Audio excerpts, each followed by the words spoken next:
वंदे पुरुषोत्तम परम प्रेममय श्री श्री ठाकुर जी की वाणी। आलोचना प्रसंग प्रथम खंड से एकांश।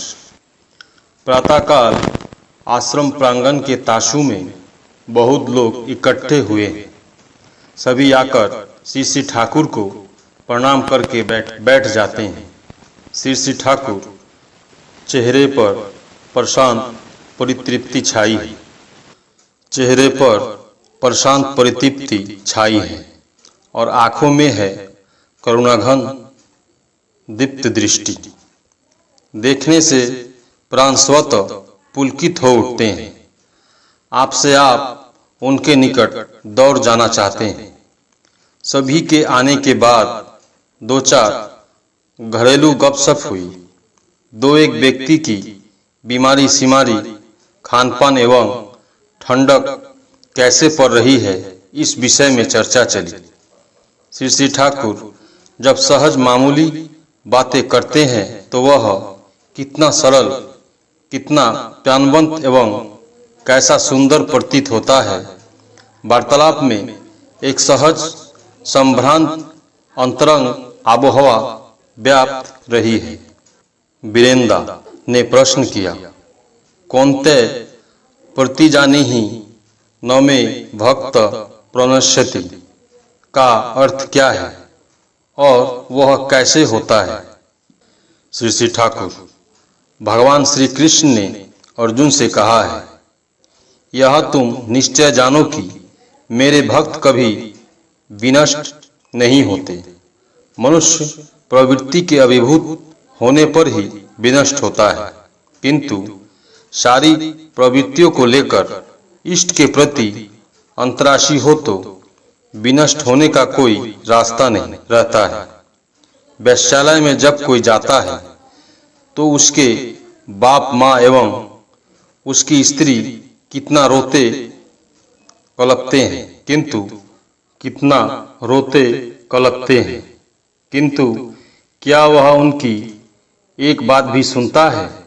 उसी प्रकार हमें सारी वृत्तियों के साथ उनमें अच्छेद्य भाव से चिरकाल के लिए अंतराशी होना चाहिए। उससे विनष्ट होने की जड़ ही खत्म हो जाती है। हम विनष्ट कैसे होंगे? पर उसका अर्थ यह नहीं है कि उसे दुख, रोग, शोक, मृत्यु नहीं होंगे। यदि दुख, कष्ट, रोग, शोक आए भी तो उन्हें किस प्रकार शुभ की दिशा में नियंत्रण किया जा सकता है, इसका तरकीब वह जानता है। उस समय वह सभी अवस्था को ही इष्ट स्वार्थ प्रतिष्ठा का परिपोषण बनाकर विनष्ट करता है। उस समय उसे कोई भी दमन नहीं कर सकता, हटा नहीं सकता। वह निराश नहीं होता है, हताश नहीं होता है, किसी प्रकार वह पतवार नहीं छोड़ता है। वह क्रियाशील आशावादी होता है। यदि मनुष्य के जीवन में एक बार भी भक्ति जगती है तो वह ऐसा कार्य कम ही करता है जिससे उसे नित्य नए दुर्भोगों से सामना करना पड़े। हमारे सारे दुर्भोगों की जड़ में है प्रवृत्ति जनित कर्म। उसके अलावा इष्ट कर्म करने में मनुष्य के जीवन में अनेक दुख कष्ट आ सकते हैं, किंतु इष्ट प्रीति यदि रहती है तो वे उस समय सुखकर प्रतीत होते हैं।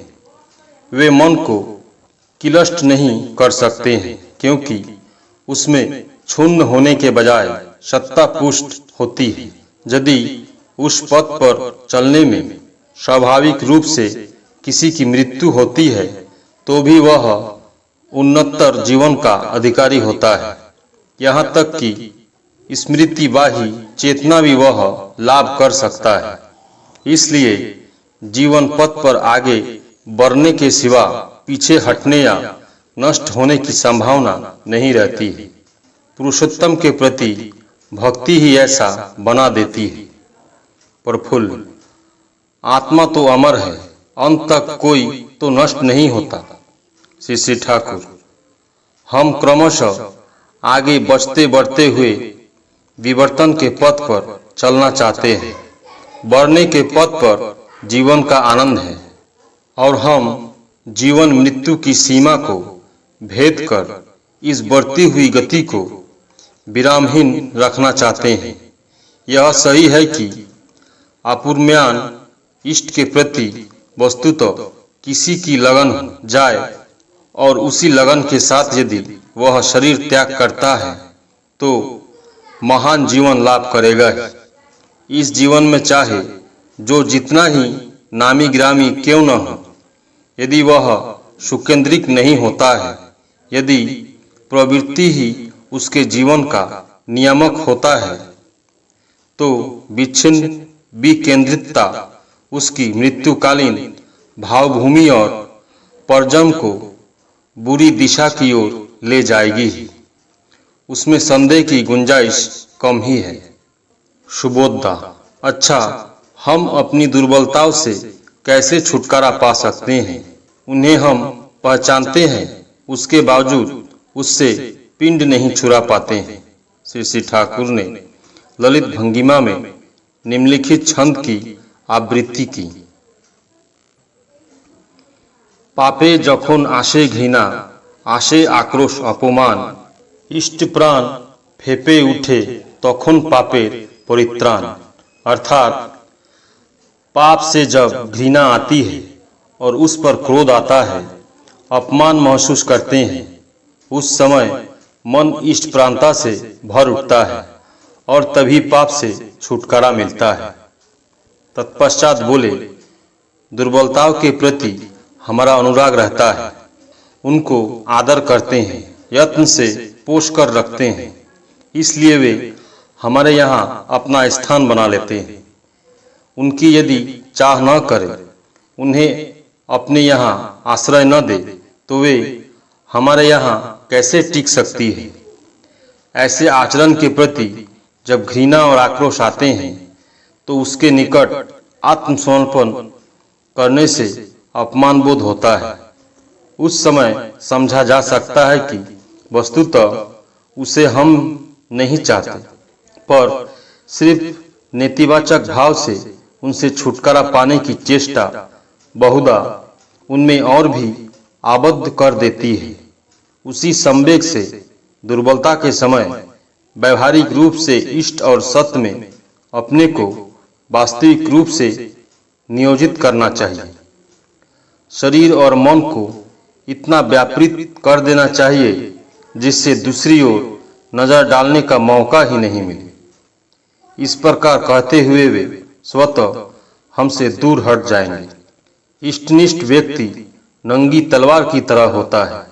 वह किसी तरह इष्ट विरोधी दुर्बलता के साथ सुलहनामा नहीं करता है। मनुष्य की विकृत स्वार्थ बुद्धि के विषय में चर्चा चली।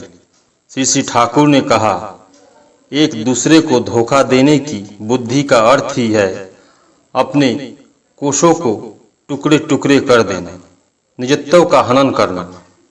शरीर के अन्य सभी कोशे यदि स्वस्थ और जीवंत नहीं रहे तो जिस प्रकार एक कोश अकेला स्वस्थ और जीवित नहीं रह सकता है, उसी प्रकार सामाजिक परिवेश में हमारा व्यक्तिगत जीवन भी अन्य सभी को छोड़कर अकेला टिका नहीं रह सकता है। उसमें उसका अस्तित्व ही अचल हो जाएगा। परिवेश के पोषण से वंचित होने के फलस्वरूप वह सूख जाएगा। इसलिए परस्पर स्वार्थान्वित होकर सभी एक साथ मिलजुल कर चले तो प्रत्येक को सबसे अधिक व्यक्तिगत लाभ है।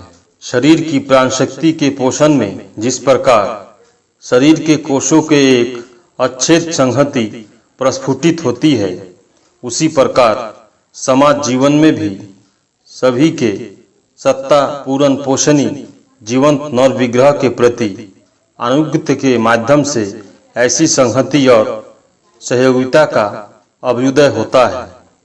उसकी अपेक्षा कर सिर्फ स्वार्थ बुद्धि से किंतु पारस्परिक स्वार्थ रक्षा की उपयोगी अवस्था की सृष्टि नहीं की जा सकती है।